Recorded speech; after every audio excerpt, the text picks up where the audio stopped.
नमस्कार दोस्तों, आप सभी लोगों का स्वागत है मेरे YouTube चैनल बायोलॉजी एक्स्ट्रा में।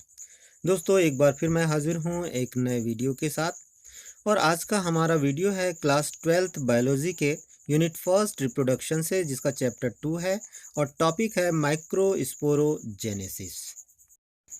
तो आज के इस टॉपिक में हम समझने वाले हैं माइक्रोस्पोरोजेनेसिस को। तो माइक्रोस्पोरोजेनेसिस की एक एक चीज़ों को हम समझते हैं कि क्या होता है माइक्रोस्पोरोजेनेसिस। दोस्तों, माइक्रो का मतलब होता है सूक्ष्म या लघु, वहीं पर स्पोर का मतलब होता है बीजाणु या गैमेट, और गैमेट से तात्पर्य होता है पोलन ग्रेन, और जेनेसिस का मतलब होता है उत्पन्न होना या पैदा करना। अर्थात हम ये कह सकते हैं पोलन ग्रेन को निर्मित करना या पोलन ग्रेन को बनाना ही माइक्रोस्पोरोजेनेसिस कहलाता है। अब सवाल ये उत्पन्न होता है कि पोलन ग्रेन का निर्माण कहाँ होता है। तो सीधी सी बात है कि पोलन ग्रेन का निर्माण होता है परागकोश में, एंथर के अंदर। एंथर के अंदर एंथर चेंबर पाए जाते हैं, जिसको हम माइक्रोस्पोरेंजियम भी कहते हैं, के अंदर पोलन मदर सेल्स पाई जाती है और इस पोलन मदर सेल्स के अंदर ही पराग कणों का निर्माण होता है। तो चलिए दोस्तों, अब थोड़ा सा एंथर की संरचना देखिए। जैसा कि हम लोगों को मालूम है, हमने पढ़ा है, एंथर एक बाइलोब्ड स्ट्रक्चर के रूप में पाई जाती है और प्रत्येक लोब के अंदर 2 चेंबर होते हैं, जिनको पोलन चेंबर कहा जाता है। जब हम इस पोलन चेंबर की बात करते हैं तो इसकी आंतरिक संरचना का जब हम अध्ययन करते हैं, पूरी की पूरी एंथर की संरचना का अध्ययन करते हैं, तो हम ये देखते हैं इसमें सबसे बाहर की ओर एपिडर्मिस पाई जाती है, उससे अंदर की ओर एंडोथीसियम होती है, फिर उसके पश्चात मिडिल लेयर होती है और अंत में जो है टेपेटम का स्तर होता है। और इस टेपेटम से अंदर की ओर माइक्रोस्पोर मदर सेल होती है और इसी माइक्रोस्पोर मदर सेल के अंदर पोलन ग्रेन का फॉर्मेशन होता है। यहाँ पर एक बात ध्यान में रखना है कि माइक्रोस्पोर मदर सेल्स जो है आपस में जुड़ी हुई रहती है और उसके बाद ये पृथक होती है और पृथक होने के बाद पोलन ग्रेन का फॉर्मेशन करती है। अब हमारे पास पर्याप्त सामग्री हो गई है लघु बीजाणु जनन की परिभाषा को बताने की। तो लघु बीजाणु जनन क्या है भाई? पराग कोश के पराग कक्ष में पाई जाने वाली पोलन मदर सेल्स के द्वारा लघु बीजाणु के निर्माण की प्रक्रिया लघु बीजाणु जनन कहलाती है। एक बार पुनः देखें कि पराग कोश के पराग कक्ष में पाई जाने वाली पोलन मदर सेल्स के द्वारा लघु बीजाणु या पोलन ग्रेन के निर्माण की प्रक्रिया लघु बीजाणु जनन कहलाती है। तो चलिए दोस्तों, अब हम देखते हैं स्पोरोजेनेसिस की प्रक्रिया को।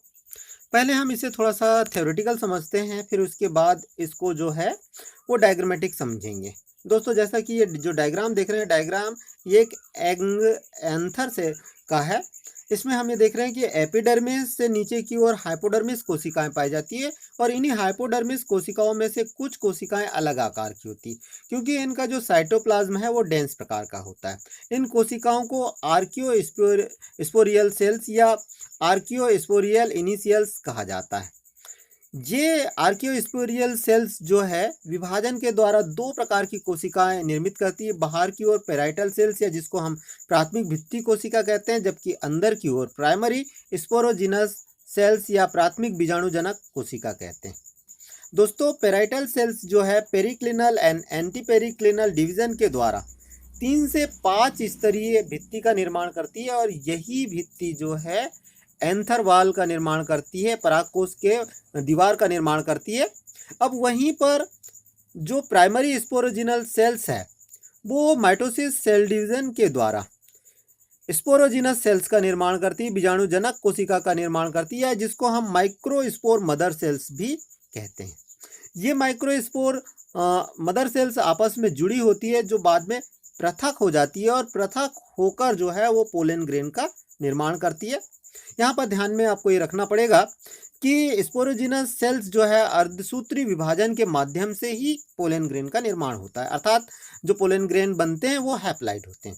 यहाँ एक बात और ध्यान में रखिएगा कि स्पोरोजिनस सेल्स जो है वो पूरी की पूरी स्पोरोजिनस सेल्स जो है वो पोलन ग्रेन का निर्माण नहीं कर, हालांकि सभी सेल्स जो है वो परागकणों का निर्माण करने में सक्षम होती है। इनमें से कुछ सेल्स तो नष्ट हो जाती है, तथा बाद में पोषण का कार्य करती है। कुछ सेल्स ही जो है वो पोलन ग्रेन का निर्माण करती है। तो दोस्तों अब आपने समझ लिया होगा कि पोलन ग्रेन या गैमेट का जो फॉर्मेशन है वो किसके द्वारा किया जाता है, पोलन मदर सेल्स के द्वारा किया जाता है। अगर हम इसको डायग्रामेटिक समझें तो आप देख रहे हैं ये जो एंथर के जो टीएस है, टीएस में सबसे बाहर की ओर क्या दिखाई दे रहा है, एपिडर्मिस। और एपिडर्मिस से अंदर की ओर जो कुछ कोशिकाएं जो है वो डेंस आकार की हो जाती है, कुछ अलग प्रकार सी हो जाती है। तो उन अलग प्रकार की कोशिकाओं को हम आर्कियोस्पोरियल सेल्स या आर्कियोस्पोरियल इनिशियल्स कहते हैं। अब यही आर्कियोस्पोरियल जो सेल्स हैं, यहाँ पर आप आसानी के साथ ये देख सक रहे हैं कि यहाँ पर ये बिल्कुल अलग से दिखाई देना शुरू हो गई है। अब ये क्या काम करती है, विभाजन के द्वारा दो प्रकार की कोशिकाएं बनाती है। बाहर की ओर जो है वो पैराइटल लेयर्स का फॉर्मेशन करती है, जबकि अंदर की ओर जो है स्पोरोजिनस सेल्स का निर्माण करती है। अगर हम देखें तो ये जो प्राइमरी पैराइटल सेल्स है लगातार पेरिक्लिनल तथा एंटी पेरिक्लिनल डिवीजन के माध्यम से जो है 3 से 5 स्तरीय भित्ति का निर्माण करती है। और यही भित्ति एंथर की जो है वाल का निर्माण करती है, एंथर वाल का निर्माण करती है। जबकि प्राइमरी स्पोरोजिनल जो सेल्स है वो सूत्री विभाजन के द्वारा लगातार विभाजित होती है और प्राइमरी मदर जो कहना चाहिए स्पोरोजिनस मदर सेल्स का निर्माण करती है। और यही जो मदर सेल्स है स्पोरोजिनस पोलन मदर सेल्स जिसको कह सकते हैं हम, पोलन मदर सेल्स के द्वारा ही पोलन ग्रेन का फॉर्मेशन किया जाता है। तो चलिए अब हम देखते हैं कि किस प्रकार से जो है स्पोर मदर सेल्स के द्वारा पोलन ग्रेन का फॉर्मेशन किया जाता है। इसकी प्रक्रिया को समझाने के लिए अनेक प्रकार से इसको समझाया गया है, जैसे उत्तरोत्तर प्रकार या क्षणिक या अन्य प्रकार से। तो सबसे पहले हम जानते हैं उत्तरोत्तर प्रकार या सक्सेसिव टाइप्स स्पोरोजेनेसिस। तो इसमें होता क्या है कि न्यूक्लियर डिवीजन तथा वॉल फॉर्मेशन जो है वो साथ साथ चलते हैं। अगर आप देखें तो सबसे पहले जो स्पोर जो मदर सेल्स है उसका जो केंद्रक है सबसे पहले दो भागों में विभाजित हो जाता है। न्यूक्लियर डिवीजन होता है और न्यूक्लियर डिवीजन होने के साथ ही उसमें वॉल फॉर्मेशन भी हो जाते हैं, मतलब दो कोशिकाएं बन गई।